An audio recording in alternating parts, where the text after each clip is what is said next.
Hello प्यारे बच्चों आज हम कुछ और हाइट एंड डिस्टेंस के क्वेश्चंस को सॉल्व करेंगे और सीखेंगे कि कितने प्रकार की प्रॉब्लम्स इसमें आ सकती हैं, कितने प्रकार के प्रश्न हमसे बोर्ड में पूछे जा सकते हैं। बच्चों, मैं जो अपनी वीडियो में आप लोगों के लिए क्वेश्चन अपलोड करता हूं, सामान्यतया basically these all questions asked in the previous board exams. So ये जितने भी क्वेश्चंस आपके लिए मैं अपलोड कर रहा हूँ सारे के सारे वो इम्पोर्टेंट हैं, चाहे वो कोई भी बोर्ड हो, स्टेट बोर्ड हो, सीबीएसई बोर्ड हो या आईसीएसई बोर्ड हो। हर तरह के क्वेश्चंस और हर तरह के बोर्ड के लिए, किसी भी बोर्ड के लिए मैं इन क्वेश्चंस को अपलोड करता हूँ। ठीक है, मुझे अपना प्यार दीजिए, मेरे चैनल को लाइक कीजिए और सब्सक्राइब कीजिए और अपने फ्रेंड तक भी मेरे चैनल के लिंक्स को पहुंचाइए। आपका बहुत बहुत आभार सभी बच्चों। चलिए हम इस प्रॉब्लम को समझते हैं कि ये क्या है और इसे कैसे सॉल्व करेंगे। An aeroplane at an altitude of 200 metre observes the angles of depression of opposite on the two banks of a river to be 45 degree and 60 degree. Find the width of the river. मतलब 200 metre की ऊंचाई पर हवाई जहाज से नदी के दो किनारों पर विपरीत बिंदुओं के अवनमन कोण 45 डिग्री और 60 डिग्री हैं। नदी की चौड़ाई ज्ञात कीजिए। ओके, थोड़ा सा सिचुएशन को समझते हैं कि एक्चुअली ये क्या है। ठीक है, मान लीजिए कि जो ये हाइट है ये 200 मीटर है। ठीक है, अब माना नदी का एक किनारा जो कि पॉइंट बी पर है और दूसरा किनारा जो कि पॉइंट ए पर है। ठीक है, तो ऐसा देखा गया ऊपर से कि ये हम एक लाइन ऑफ साइट ले लेते हैं और लाइन ऑफ व्यू। ठीक है, अब यहां पे हेलीकॉप्टर में जो पर्सन है उसने ऑब्जर्व किया कि नदी के दो किनारों के जो एंगल ऑफ डिप्रेशन, अवनमन कोण बनते हैं,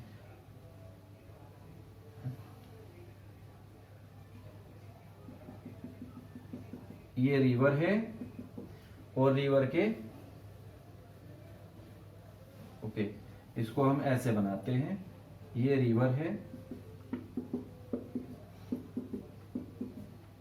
और ये रिवर के दो किनारे हैं।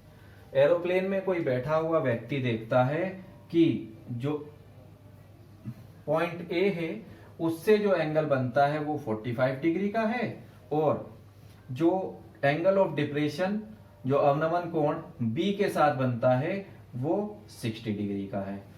तो हमें निकालना है कि ए से बी तक की जो डिस्टेंस है वो कितनी है। ठीक है, तो मान लेते हैं कि ये पॉइंट ओ है और ए से ओ तक का डिस्टेंस तो एक्स है बच्चों और ओ से बी तक का डिस्टेंस वाई है। तो रिवर की टोटल डिस्टेंस जो हमारे पास आ जाएगी, रिवर विथ या width of river is A B और एक्चुअली ये ए बी है कितना, तो आंसर है एक्स प्लस वाई। ये हमारा कैलकुलेटिंग गोल है। हमें निकालना है कि एक्स प्लस वाई कितना है। ओके, थोड़ा सा समझते हैं कि हमें क्या क्या गिवन है। ओके, पहला हमें गिवन है फ्रॉम एल्टीट्यूड ऑफ 200 मीटर, हमने मार्क कर लिया। The angle of depression of opposite bank of river is this, इसको लिख लेते हैं। given angle of depression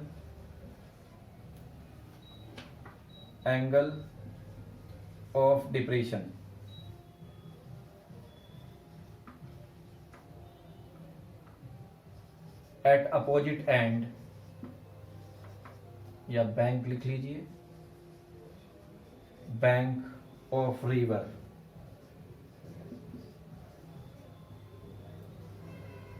are θ1 is 45 degree and θ2 is 60 degree. Clear है? एल्टीट्यूड हमें पता है h जो कि है 200 मीटर। ये कुछ चीजें हमें पता है बच्चों। मैंने आपको पहले भी बताया है पिछली वीडियोस में कि जो ये एंगल होता है ये पैरेलल लाइन है और हॉरिजॉन्टल भी पैरेलल है, तो ये जो एक ट्रांसवर्सल टाइप का काम करेगा, तो ये जो एंगल आपको मिलेगा बेस के साथ ये भी सेम 45 डिग्री का होगा। ठीक है, बहुत इजी तरीके से समझने की कोशिश कीजिए। तो हमारे पास यहाँ पे दो ट्राइंगल बनते हैं। ये हो गया हमारा, इसे हम सी पॉइंट कह देते हैं। एक ट्राइंगल हो जाएगा AOC और दूसरा हो जाएगा BOC। तो हम पहले चल रहे हैं इन ट्राइंगल AOC, जिसमें हमारे पास एंगल A की जो वैल्यू है θ1 वो 45 डिग्री है। ठीक है, तो निकाल लेते हैं। tan 45 degree is equal to, हमें बेस निकालना है, परपेंडिकुलर है, तो ये हो जाएगा हमारे पास परपेंडिकुलर अपॉन हाइपोटेनियस। और बच्चों tan 45 की वैल्यू 1 होती है, तो ये हो जाएगा आपके पास 200 अपॉन x। तो फाइनली x की जो हमारे पास वैल्यू आ जाएगी वो हो जाएगी 200x,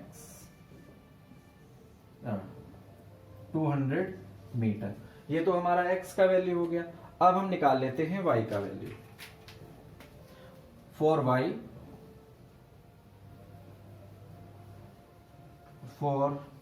y in triangle BOC। तो जब हम BOC में इसकी वैल्यू को निकालेंगे तो हमारे पास आ जाएगा tan 60 degree is equal to height upon base, मतलब 200 अपॉन y।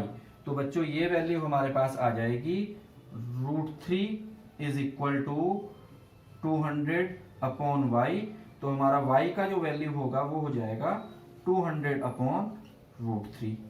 ठीक है, अब इसको हम सॉल्व कर लेते हैं बाय यूजिंग रैशनलाइजेशन। मैंने आपको बताया है कि अगर डिनोमिनेटर में कोई रैशनल नंबर हो, इरेशनल नंबर, तो उसे रैशनलाइज कर लेना है। तो हमें y का वैल्यू मिल जाएगा बच्चों 200 √3 अपॉन 3। ठीक है, क्लियर। अब इसे हम थोड़ा सा और सॉल्व कर लेते हैं। तो ये वैल्यू हो जाएगा हमारे पास y इज इक्वल टू 200, और बच्चों √3 का जो हमारे पास वैल्यू होता है वो होता है 1.732। इसी को हम यहाँ यूज कर लेते हैं 1.732। इसे हम सॉल्व करेंगे तो ये हो जाएगा हमारे पास 1 मिनट, ये हो जाएगा 2 2 या 4, 2 3 या 6, 2 7 या 14 का 4 कैरी 1 एंड दिस इज 3। तो ये वैल्यू हमारे पास हो जाएगी 364 मीटर। ठीक है, और अपॉन हो रहा है बच्चों डिवाइड बाय 2। जब इसे हम सॉल्व करेंगे डिवाइड बाय 3, इसे जब हम फाइनली सॉल्व करेंगे तो आएगा 1 1 and this value is 16 is 5 and 1 is here. तो ये हो जाएगा आपके पास 0.46। ठीक है, तो ये वैल्यू हमारे पास बच्चों आ जाएगी y की। y हो जाएगा 115.46 मीटर। आप सिंपली इसको लिख सकते हैं y is equal to 115.5 metre. ठीक है, हमें निकालना क्या है? तो हमें निकालनी है विड्थ ऑफ रिवर। देयरफॉर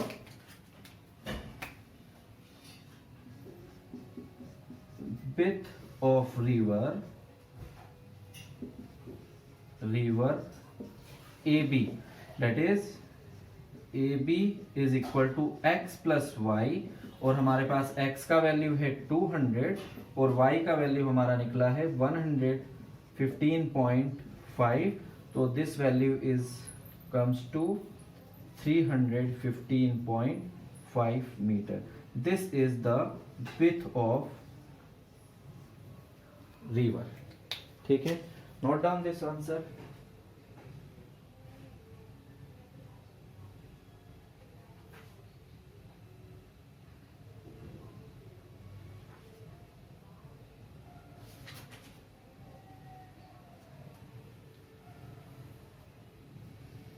ठीक है, एक और क्वेश्चन लेते हैं.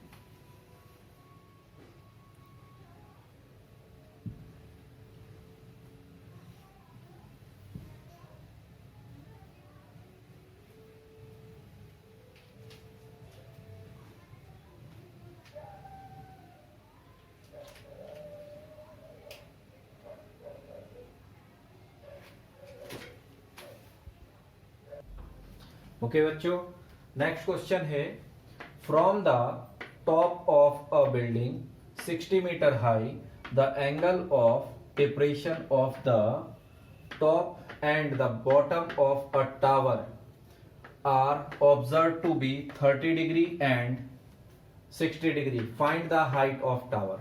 मतलब 60 मीटर ऊंची एक मीनार को के ऊपर से देखने पर एक छोटी बिल्डिंग की तरफ, ठीक है, बिल्डिंग की तरफ देखने पर उसके शीर्ष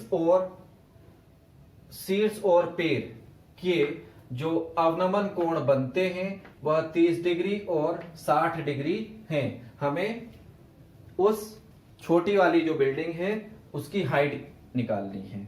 तो देखिए सिचुएशन को कैसे सॉल्व करना है. मान लीजिए कि ये वो बिल्डिंग है जो कि 60 मीटर ऊंची है. ठीक है, ये हमारे पास 60 मीटर ऊंची बिल्डिंग है और इसके सामने एक छोटी h मीटर हाइट की एक दूसरी बिल्डिंग है. ओके, तो जब हम इस मल्टी स्टोरी बिल्डिंग से एक तो शीर्ष को देखते हैं, मान लीजिए ये वाली जो बिल्डिंग है वो ए बी है और दूसरी बिल्डिंग जो है वो सी डी है. ये वाला पॉइंट हम एक मान लेते हैं ई. ठीक है, तो जब हम बी से डी की तरफ देखते हैं बच्चों, तो जो एंगल बनता है, एंगल ऑफ डिप्रेशन बनता है जो,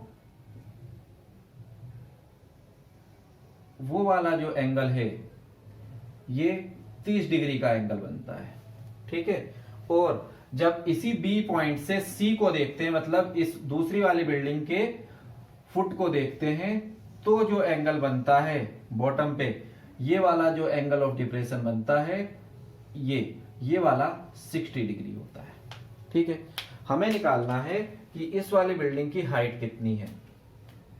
मान लेते हैं कि ये वाली height distance A to C X है, तो ये वाली डिस्टेंस भी कितनी होगी, एक्स ही होगी.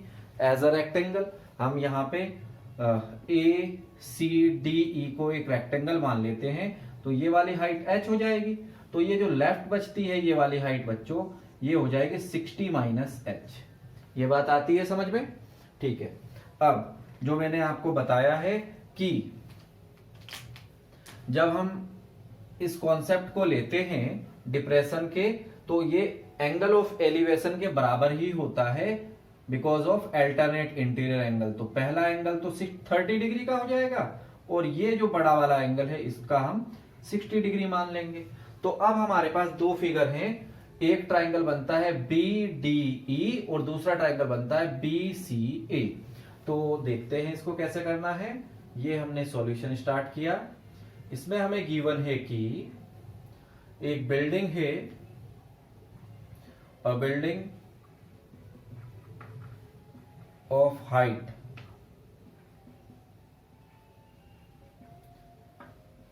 AB is 60 metre. ठीक है, ये सिचुएशन हमारे पास है। ठीक है, दूसरा हमारे पास θ1 जिसको हम एंगल D कह सकते हैं, θ1 equal to angle D is equal to 30 degree and θ2 जो कि हमारे पास है एंगल C जो कि है 60 degree. These are the angle of depression. Now from figure in triangle BDE, ठीक है, where angle D is 30 degree, हमारे पास आएगा tan 30 degree is equal to perpendicular BE upon DE, BE upon DE। ठीक है, तो बच्चों tan 30 का जो वैल्यू होता है वो होता है 1 अपॉन √3 और BE हमारे पास है 60 प्लस H, 60 माइनस H। ठीक है, और ये वैल्यू है X। क्लियर? तो हम इसको क्या करते हैं, X के लिए सॉल्व कर लेते हैं क्योंकि X दोनों में ही कॉमन हो जाएगा। देयरफॉर जो X का वैल्यू आएगा हमारे पास वो आ जाएगा √3 60 माइनस H। ये इक्वेशन फर्स्ट मान लेते हैं। ठीक है, अब दूसरा देखिए, दूसरा है हमारा इन ट्राइंगल BCA, और इस ट्राइंगल में हमारे पास एंगल C है 60 degree. Therefore tan 60 degree is equal to perpendicular AB upon AC। तो बच्चों ये वैल्यू हमारे पास हो जाएगी √3 is equal to 60 upon X। ठीक है, तो हम यहां से X का फिर से वैल्यू निकाल लेते हैं, ये हो जाएगा 60 अपॉन √3। क्लियर? ये हो जाएगी हमारी इक्वेशन सेकंड। अब दोनों ही इक्वेशन हमने X के लिए सॉल्व किया है बच्चों। अब इसमें हम क्या करेंगे कि हम इक्वेट कर लेते हैं X को। ठीक है, तो on equating X, equation first equal to equation second. ठीक है, जब हम समीकरण 1 और 2 को बराबर लेते हैं तो हमारे पास वैल्यू आ जाएगा नेक्स्ट में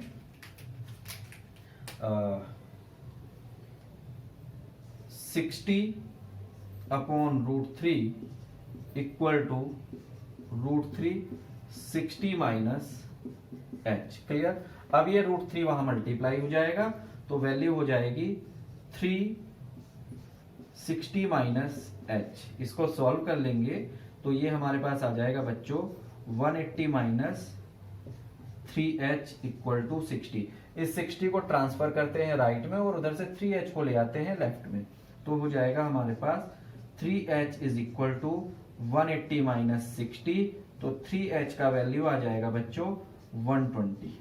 ठीक है, now H is equal to 120 upon 3, तो H का वैल्यू आ जाएगा हमारे पास 40 मीटर। ठीक है, hence the height of the tower B, hence height of tower is 40 meter. Note down this solution and thank you.